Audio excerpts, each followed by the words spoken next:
प्रकृति जो है बाधा देने के लिए बहुत दूर से दुश्मन को खोज कर नहीं लाएगी।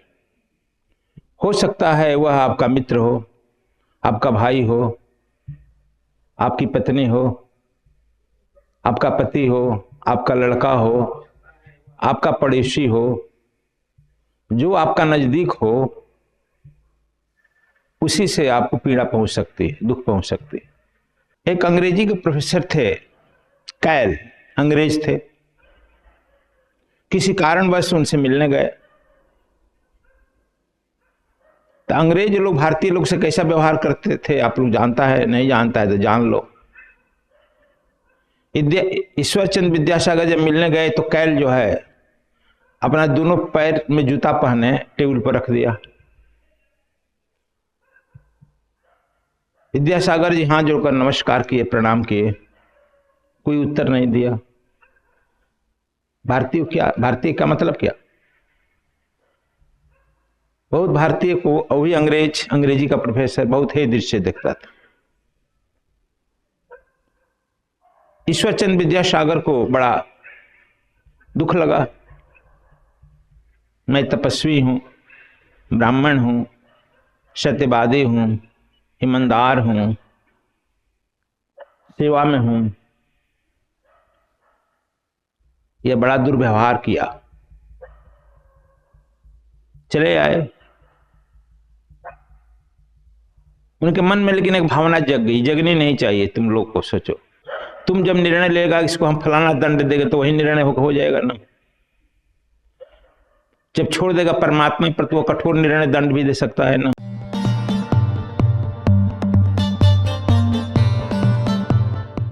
यह जरूरी नहीं है कि हम शुभ विचार, शुभ कामना, शुभ मंगल चेतना आप रखो तो हरदम आप खुशहाल रहो और आप परेशान ना हो। जब आप सबके प्रति शुभ रहेगा, शुभ कर्म करेगा, शुभ चेतना रखेगा तो हो सकता है आप पर बहुत सारी बाधाएं आ जाए, जो आज मैं कह रहा था साधना में। प्रकृति जो है बाधा देने के लिए बहुत दूर से दुश्मन को खोज कर नहीं लाएगी। हो सकता है वह आपका मित्र हो, आपका भाई हो, आपकी पत्नी हो, आपका पति हो, आपका लड़का हो, आपका पड़ोसी हो, जो आपका नजदीक हो, उसी से आपको पीड़ा पहुंच सकती है, दुख पहुंच सकती है। आप उससे पीड़ित हो जाते हैं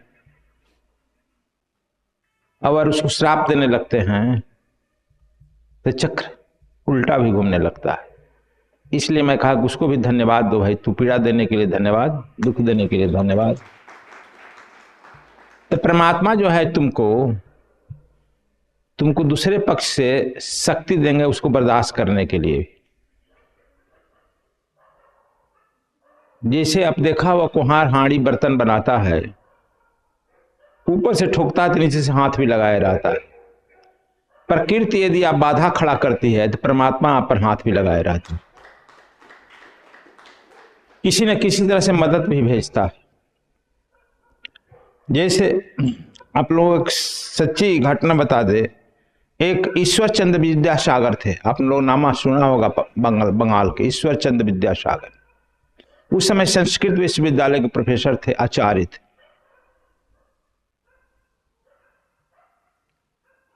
एक अंग्रेजी के प्रोफेसर थे, कैल, अंग्रेज थे। किसी कारणवश उनसे मिलने गए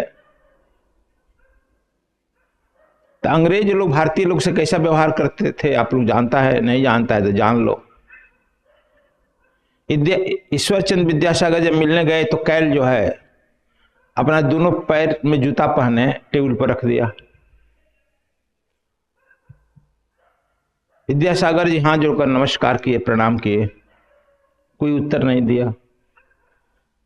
भारतीय का मतलब क्या? बहुत भारतीय को वही अंग्रेजी का प्रोफेसर बहुत ही दृश्य देखता था। ईश्वरचंद्र विद्यासागर को बड़ा दुख लगा। मैं तपस्वी हूं, ब्राह्मण हूं, सत्यवादी हूं, ईमानदार हूं, सेवा में हूं, यह बड़ा दुर्व्यवहार किया, चले आए। उनके मन में लेकिन एक भावना जग गई, जगनी नहीं चाहिए, तुम लोग को सोचो कि इसका बदला मैं लूंगा।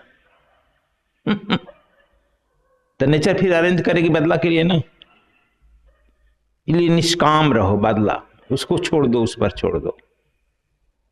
तुम जब निर्णय लेगा इसको हम फलाना दंड देंगे तो वही निर्णय हो जाएगा ना।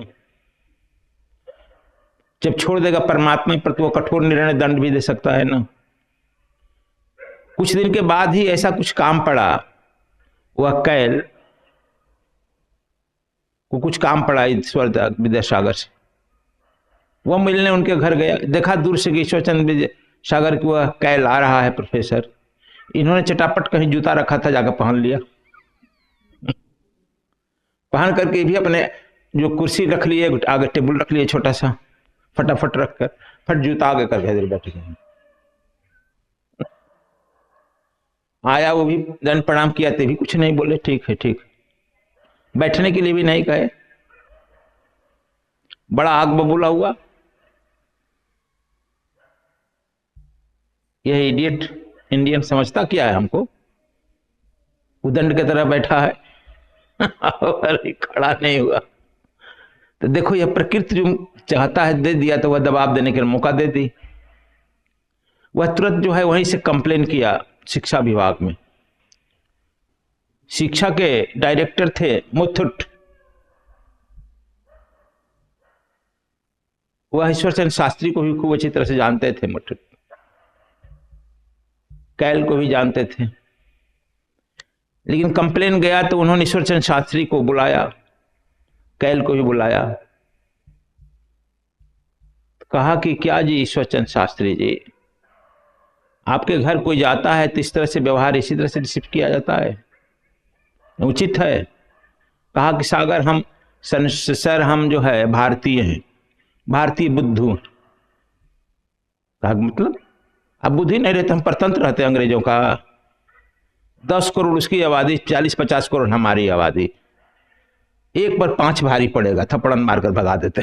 लेकिन हम बुद्धू हैं, मूर्ख हैं। इसलिए अंग्रेज लोग को हम समझते हैं कि तेज है, इनकी सभ्यता संस्कृति अच्छी है, तो ये जो करते हैं उसी का हम नकल कर रहे हैं सरकार। अगर नकल क्या किया, जब हम इनसे गए मिलने के लिए तो जूता पहनकर टेबल पर रखे थे, अब बात भी नहीं किए बैठने के लिए उठने के लिए, तो हम समझे कि यही शायद संस्कृति अच्छी है, तो हमने भी उसको उतार लिया।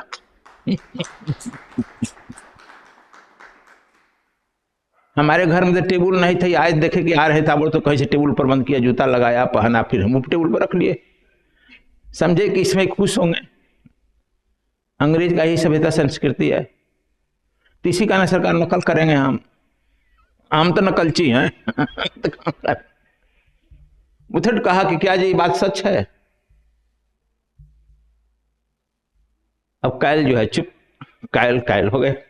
तो पढ़ा करो, वह माफी मांगे, हाँ हमसे ही गलती हुई। तब तो भाई यह तुम्हारी सभ्यता नहीं ना है, तन्ने गलती किया था। हम तो विद्यासागर से पूछा तो गलती किया है? कहा कि सारी गलती किया है, तो हम गलती नहीं करेंगे।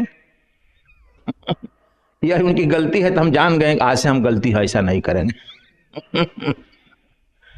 अब समझ गया। तो यह जो है हमारा कहना, जो आप करते हो नजदीकी से दिलवाता है, लेकिन वह मदद भी पहुंचाता है दूसरे सोर्स से। इसलिए हम लोग घबराना नहीं चाहिए, हंसते और मुस्कुराते हुए उस समस्या का समाधान आगे खोजते रहना चाहिए, चलते रहना चाहिए।